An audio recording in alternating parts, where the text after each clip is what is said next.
No me llamo Lucas Harper por casualidad. Mi madre decía que lo había soñado antes de nacer. Serás un faro en medio de la oscuridad, repetía mientras acariciaba su barriga. Y de alguna manera eso terminó siendo mi vida por más de 3 décadas. Fui pastor, conferencista, autor de libros que se vendieron como pan caliente y hasta invitado en programas de televisión cristianos. En 2022 estaba en la cima de lo que muchos llamarían éxito ministerial. Mi iglesia tenía miles de miembros. Los auditorios se llenaban para oírme predicar y mi nombre se había convertido en una especie de marca entre círculos cristianos. Siempre me presentaban como el teólogo de fuego y yo, para ser honesto, disfrutaba cada gota de esa admiración. Me gustaba verme como un hombre apartado para cosas grandes, aunque rara vez me detenía a preguntarme si esas cosas grandes venían realmente de Dios o solo de mi ambición. Ese día en particular, 24 de octubre de 2022, nunca lo olvidaré, comenzó como cualquier otro. Desperté a las 6:00 a.m., hice mi devocional, revisé correos, respondí a algunos mensajes de líderes de otras iglesias que querían que yo hablara en sus conferencias.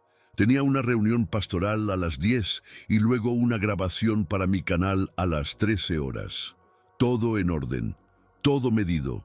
Era una rutina que funcionaba como reloj suizo.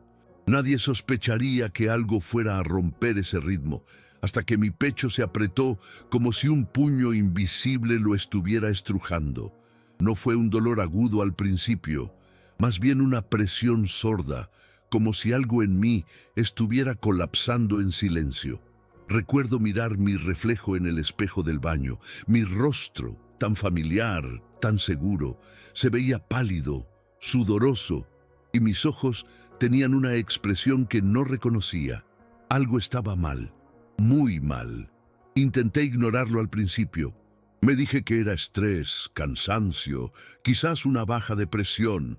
Me senté en el sofá de mi estudio y recité mentalmente uno de mis versículos favoritos. Todo lo puedo en Cristo que me fortalece. Pero no me fortalecía. No esa vez. Era como si mis palabras se quedaran flotando en el aire, sin dirección, sin destino. Cada segundo que pasaba, la presión en el pecho aumentaba. Sentía que el aire no entraba bien, como si mis pulmones estuvieran respirando a través de un embudo. Caminé tambaleándome hacia la cocina, pensando en tomar agua, pero mis piernas fallaron y caí de rodillas justo al lado del lavaplatos. Ahí, en el suelo frío, con la mejilla pegada a las baldosas, entendí que no era solo una mala mañana. Estaba muriendo. Todo se volvió una especie de niebla. Escuchaba mi respiración hacerse más y más superficial, y en mi mente repetía nombres: el de mi esposa, el de mis hijos, el de mi nieta que acababa de nacer. Pero en ese remolino de pensamientos, lo que más me desconcertó fue que no oré, no clamé a Dios, no supliqué por misericordia. Fue como si, en el fondo, supiera que no tenía derecho de hacerlo. ¿Cómo podía pedirle a Dios que me salvara si llevaba años usándolo como trampolín para mi ego? Me desmayé ahí mismo, y lo último que recuerdo de ese mundo fue el sonido seco de mi cuerpo golpeando el suelo cuando finalmente me desplomé por completo. Pero eso no fue el final. Fue el comienzo de algo que todavía hoy me cuesta poner en palabras. No sé exactamente cuánto tiempo pasó. Podrían haber sido segundos o siglos, porque lo que experimenté después no obedecía a ninguna lógica temporal. Lo primero que sentí fue una levedad extraña, como si mi cuerpo se hubiera soltado de mí, como si yo fuera una hoja cayendo lentamente en el aire. No había dolor, no había ansiedad, pero tampoco había consuelo. Era un espacio sin sonidos, sin paredes, sin horizonte. Un vacío tibio, casi líquido, donde solo existía una certeza: ya no estaba en mi cuerpo. Miré hacia abajo, si es que se puede decir mirar en ese estado, y vi algo que me paralizó. Mi propio cuerpo, inerte, estirado en el suelo de la cocina, con una expresión congelada entre el miedo y el asombro. Esa imagen me dio vértigo. Yo estaba ahí y al mismo tiempo no estaba. Era como flotar dentro de una memoria que no era del todo mía. De repente, una especie de niebla comenzó a formarse a mi alrededor, espesa y dorada, con un resplandor que no dolía a los ojos, pero que tampoco se podía sostener con la vista por mucho tiempo. Y entonces lo sentí, una presencia, no como cuando uno entra a una habitación y hay alguien ahí, no, esto era otra cosa. Era una certeza sin palabras, una vibración que atravesaba cada partícula de lo que yo era en ese momento. Me di cuenta de que no estaba solo. No lo vi de inmediato, pero lo sentí. Supe que era él, no porque alguien me lo dijera, sino porque mi alma, si eso es lo que era, lo reconoció con una mezcla de terror y belleza imposible de explicar. Lo curioso es que no sentí juicio, no todavía. Sentí más bien una exposición total, como si nada pudiera esconderse, como si cada sermón, cada palabra que pronuncié desde un púlpito, cada aplauso recibido, estuvieran ahora desnudos ante sus ojos. No sé en qué momento se manifestó por completo, pero cuando lo hizo no fue como lo imaginaba. No había trono, no había coro de ángeles ni rayos cegadores. Era un hombre, pero no como cualquier hombre. Su figura irradiaba una compasión tan inmensa que dolía.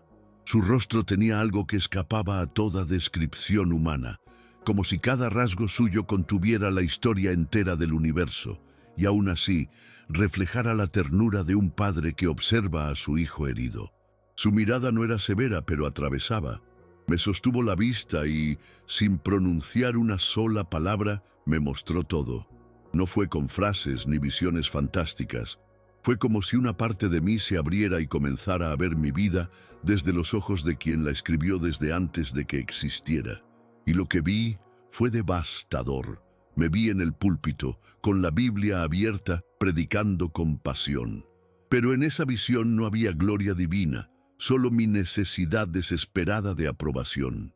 Vi mis libros en vitrinas, mis entrevistas en televisión, mis fotos con otros grandes líderes cristianos, todo acompañado de un sentimiento que nunca había querido reconocer: vanidad, una vanidad pulida, disfrazada de devoción, pero vacía de intimidad.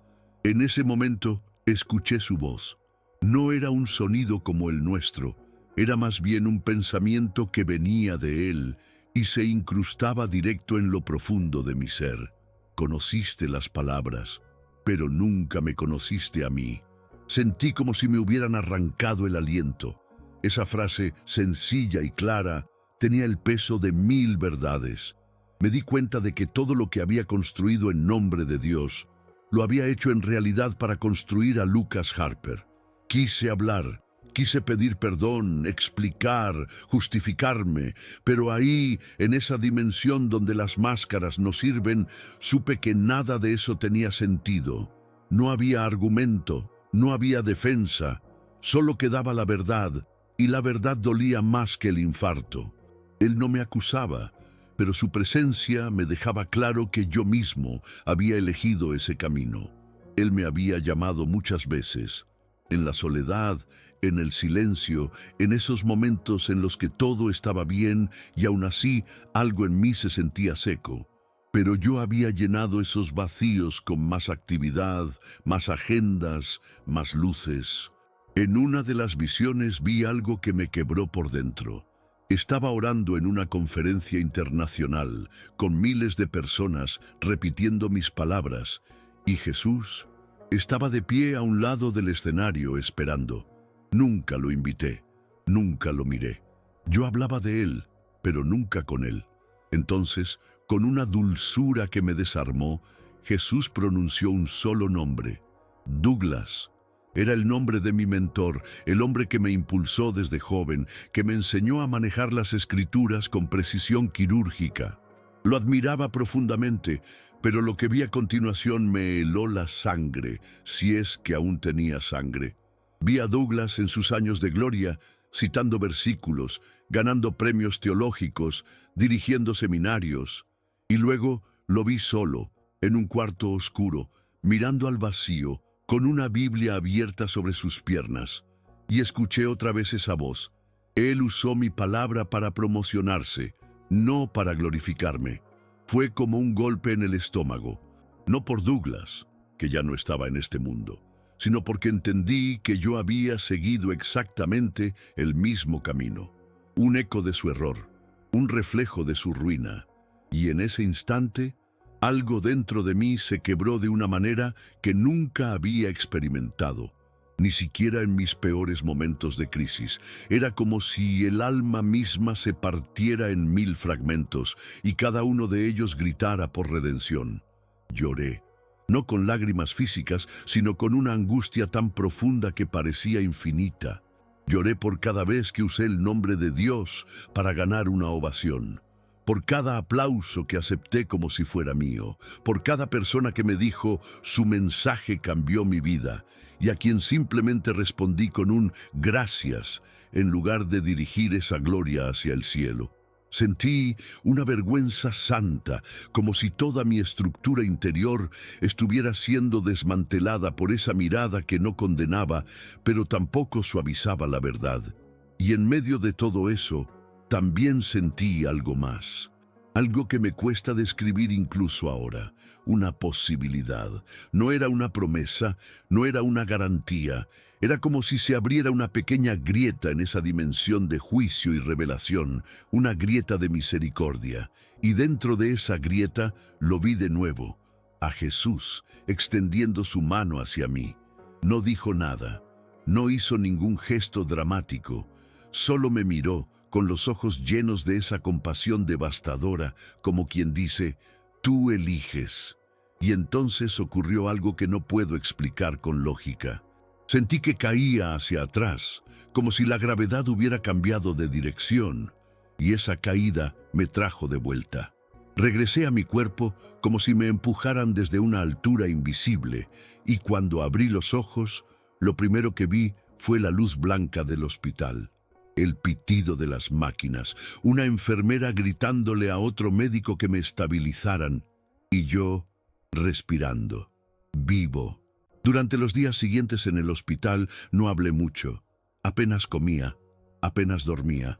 Me quedaba mirando por la ventana del cuarto, observando los árboles balancearse con el viento, escuchando los ruidos del pasillo como si vinieran de otro planeta. Los médicos decían que había sido un infarto agudo al miocardio, que llegué al hospital con minutos de margen. Pero lo que nadie entendía era que lo que me dolía no era el corazón físico, era otra cosa. Era un vacío existencial que jamás había sentido. Como si por primera vez en la vida entendiera cuán lejos había estado de aquello que predicaba con tanta vehemencia. Los capellanes del hospital vinieron a orar conmigo. Me trajeron una Biblia, me ofrecieron consuelo, pero todo sonaba hueco. No porque sus palabras fueran malas, sino porque ahora yo conocía la diferencia entre hablar de Dios y conocerlo. Pasé muchas noches en silencio, recordando cada palabra, cada mirada, cada visión de ese encuentro. El nombre de Douglas seguía resonando en mi mente como una advertencia suave, pero persistente. Yo había sido como él, no un hereje, no un falso profeta, no un criminal espiritual, solo un hombre que, en su deseo por servir a Dios, terminó sirviéndose a sí mismo. Y eso era lo más peligroso de todo, que nadie lo notaba, ni siquiera yo. Nadie te detiene cuando tu ministerio crece, cuando llenas auditorios, cuando tus libros están en las listas de los más vendidos. Al contrario, te celebran, te invitan a más lugares, te aplauden más fuerte. Pero en el cielo hay un silencio inquietante cuando todo eso ocurre sin intimidad con el autor. Ese fue el silencio que escuché en ese otro lado, el que me partió el alma en dos. Cuando me dieron el alta, algo en mí ya no era igual. No podía volver al púlpito como si nada hubiera pasado. No podía simplemente reanudar mi agenda de conferencias y seguir publicando frases inspiradoras en redes sociales. Todo eso me sabía a cartón mojado. Así que tomé una decisión radical. Me retiré temporalmente del ministerio, cancelé todas mis apariciones públicas, apagué mis redes, me mudé con mi esposa a una pequeña cabaña en las afueras del estado. No lo hice como castigo ni como espectáculo de humildad. Lo hice porque necesitaba desaprender. Necesitaba conocer al Jesús que me miró con fuego en los ojos, no al que decoraba mis sermones. Fue en esa cabaña, lejos del ruido, donde empecé a orar de verdad. Al principio no sabía qué decirle. Me sentía torpe, expuesto, pero poco a poco cada silencio se volvió conversación y cada conversación comunión. Una noche, sentado en el porche, le pregunté en voz baja, ¿y ahora qué hago con todo lo que viví? Y lo que sentí no fue una instrucción clara, sino una carga, contar lo que me pasó, advertir, mostrar que se puede construir un imperio religioso sin haber conocido al rey, que se puede ser experto en la palabra y completamente ajeno al autor. Así que empecé a escribir, no sermones, no libros de teología, cartas, confesiones, reflexiones que no buscaban impresionar, sino despertar. Algunos amigos del ministerio se distanciaron. Otros me escribieron en privado diciéndome que en el fondo sentían lo mismo que yo había sentido antes del infarto, ese vacío disfrazado de éxito. Y fue ahí donde comprendí que mi nuevo llamado no era enseñar, era exponer. No para avergonzar a otros, sino para romper el ciclo que me había consumido a mí. Con el paso del tiempo, algo cambió en mí. Empecé a ver el ministerio de una manera completamente diferente. Ya no me importaba ser el centro de atención. Ya no me importaba que me invitaran a grandes conferencias. En lugar de buscar la aceptación de los demás, comencé a buscar la aprobación de Dios. Y en ese proceso, aprendí a ser humilde, no porque era una obligación moral, sino porque la vanidad que alguna vez me consumió dejó de tener sentido. Sentí como si mis ojos se abrieran por primera vez, como si toda la doctrina que había aprendido en los años de estudio se despojara de su capa de arrogancia.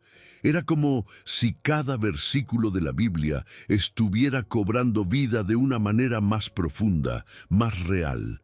No era solo conocimiento, era una relación, un susurro, una conexión que antes me parecía lejana, pero que ahora estaba a mi alcance. Una tarde, mientras paseaba por el campo cercano a la cabaña, me senté en una roca a contemplar el atardecer. Recuerdo que ese día el cielo se veía especialmente claro, como si todo estuviera en su lugar. Fue en ese momento cuando escuché su voz nuevamente, tan suave como la brisa. Esta vez no era un reproche ni una corrección, sino una afirmación. Has vuelto a la esencia. No pude evitar sonreír, porque supe que, aunque mi vida nunca sería perfecta, ya no tenía que buscar la perfección para agradarlo. No iba a ser el hombre que lideraba grandes multitudes, ni el teólogo admirado. Pero había algo más profundo, algo que no se podía medir con el éxito del mundo, y por primera vez en mucho tiempo me sentí en paz con eso. Un día, después de varios meses de reflexión y retiro, decidí compartir mi experiencia públicamente. No fue fácil. Sabía que muchos me verían como alguien que había caído en el error, como alguien que estaba buscando atención, o peor aún, buscando justificar un cambio de vida radical con una experiencia mística. Pero lo que había vivido no era algo que podía esconder. No era un simple relato sobre un infarto, era una advertencia. Así que hablé ante una pequeña congregación, ante un grupo de personas que no esperaban nada más que una palabra sobre esperanza. Y en vez de eso compartí mi testimonio de lo que había descubierto en ese encuentro con Jesús. Hablé de la vanidad, de la arrogancia, de cómo un ministerio puede ser exitoso por fuera, pero estar muerto por dentro.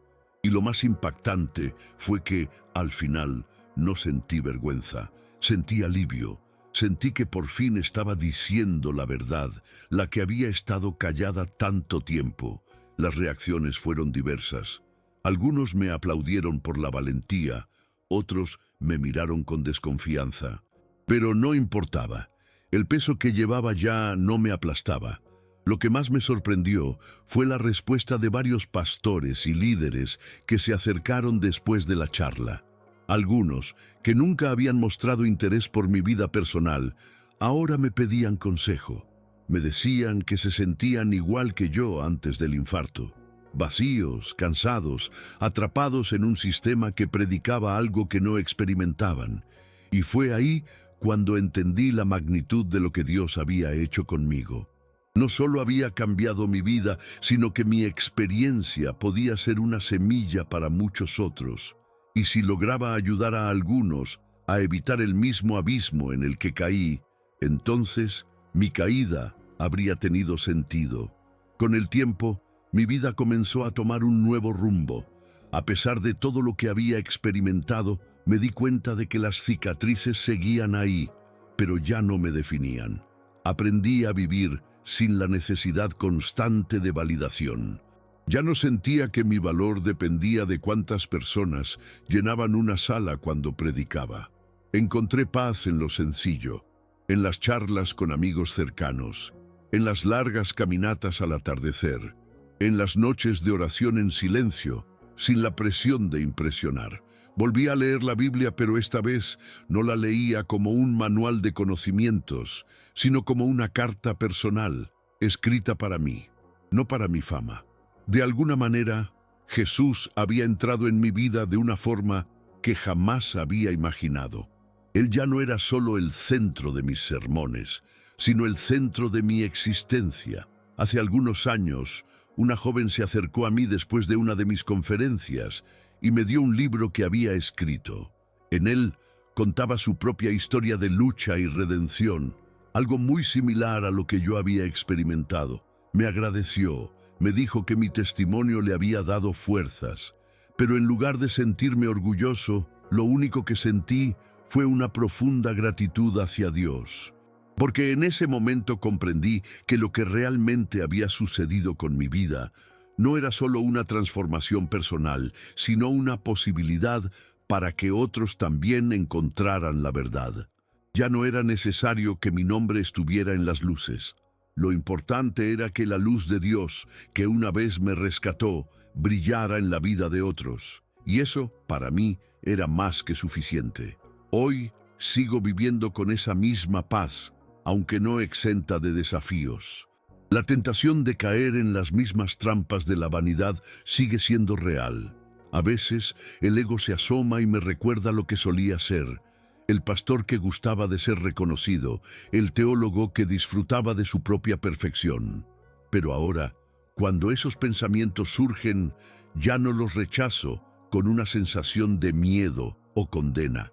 En lugar de eso, los enfrento con una sonrisa, sabiendo que el verdadero ministerio comienza en lo más profundo del corazón, en la intimidad con Dios. Me sigo equivocando. Soy humano. Pero la diferencia es que ahora cuando caigo no me quedo ahí. Puedo levantarme porque sé que no estoy solo. El infarto, la experiencia de casi muerte, el encuentro con Jesús, no fueron solo eventos que ocurrieron en un solo día. Fueron el comienzo de un viaje que continúa, que sigue transformándome. En este viaje no hay gloria para mí, ni para nadie más. La gloria es solo para Él. El verdadero llamado, el que transforma, no es el de ser grande ante los ojos de los hombres, es el de ser grande ante los ojos de Dios, aunque eso signifique desaparecer del radar del mundo. Y eso, amigos, es una libertad que no tiene precio. La verdadera paz llega cuando dejamos de buscar la aprobación del mundo y comenzamos a vivir para la aprobación de aquel que conoce nuestro corazón. Sé que lo que compartí aquí no es algo que todo el mundo entenderá. Es difícil aceptar que, incluso cuando nos sentimos cerca de Dios, podemos estar, en realidad, muy alejados de Él. El ministerio puede convertirse en un refugio, una zona de confort que nos aleja de la verdadera conexión con el Creador. Pero esa es la verdad que he descubierto. Solo cuando dejamos de centrarnos en lo que podemos hacer por Él, podemos comenzar a ver lo que Él realmente quiere hacer en nosotros. Muchos de los que lideran en la iglesia hoy en día, como yo lo hice, están atrapados en una rutina de desempeño, buscando ser aceptados, admirados, elevados. Pero nunca olviden, la mayor gloria que podemos dar a Dios es cuando lo ponemos en el centro de todo, cuando dejamos de ser el centro de nuestra propia historia. A través de todo esto, mi vida ha cambiado por completo. No soy un hombre perfecto y no soy un hombre famoso, pero ahora sé que mi verdadero propósito en este mundo no es impresionar a los demás, sino seguir el ejemplo de Jesús, que vivió una vida de humildad y sacrificio. Y si alguna persona, por pequeña que sea, puede escuchar mi historia y evitar caer en la trampa de la vanidad espiritual, entonces sentiré que todo esto ha tenido sentido, porque, al final, lo que importa no es cómo nos ven los demás, sino cómo nos ve Dios. Y Él, que conoce nuestros corazones, sabe lo que realmente somos. Hoy sigo encontrando mi propósito en lo pequeño, en la oración diaria, en el tiempo con mi familia, en los momentos de quietud, donde ya no busco respuestas grandiosas ni revelaciones extraordinarias. La paz viene en la simplicidad, en la obediencia tranquila y en el amor genuino por los demás. De vez en cuando me encuentro con personas que siguen el camino que yo tomé alguna vez, en busca de fama, de aplausos, de reconocimiento. Pero ahora tengo algo que antes no tenía, una perspectiva más clara, y trato de compartir con ellos lo que aprendí, no desde el lugar de alguien que tiene todas las respuestas, sino desde el lugar de un hombre que ha caído y se ha levantado, que ha visto lo que hay más allá del brillo de la luz artificial del escenario, y a pesar de todo lo vivido, a veces aún me encuentro mirando al cielo, preguntándome si realmente he comprendido lo que Jesús quería enseñarme. Pero también sé que al final ese es el verdadero misterio. No hay respuestas fáciles, solo un camino continuo, un caminar con Él, cada día más cerca, cada día más sencillo. Y eso, amigos, es lo que me mantiene en pie. No la gloria, no el éxito, ni las multitudes, sino la gracia de haber sido llamado a conocerle, a caminar con Él. Y eso es más que suficiente.